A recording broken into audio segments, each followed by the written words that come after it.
শিশুর speech improvement নিয়ে অনেক কোশ্চেন পাই। আজকে তার আগে একটা কথা বলবো যে আপনার শিশুর স্পিচ আগে আপনাকে দেখতে হবে যে শিশুর প্রি ল্যাঙ্গুইস্টিক স্কিল আছে কি না।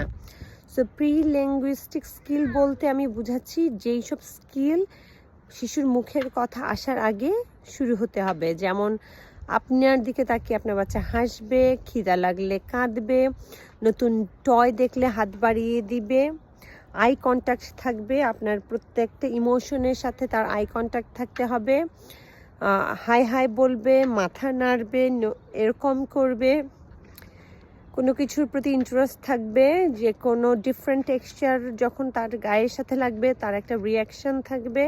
সো এই ধরনের স্কিলগুলো হলো প্রি ল্যাঙ্গুইস্টিক স্কিল।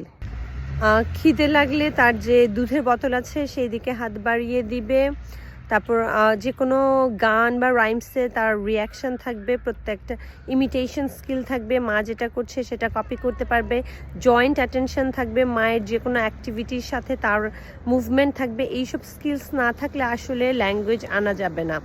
অলসো যেমন মা বাবা বা দাদা দা এগুলো বলা, কিছু কপি করার চেষ্টা করা, বিভিন্ন মিউজিক কপি করার চেষ্টা করা, এইসব স্কিলসগুলো খুবই ইম্পর্ট্যান্ট ল্যাঙ্গুয়েজ আসার আগে।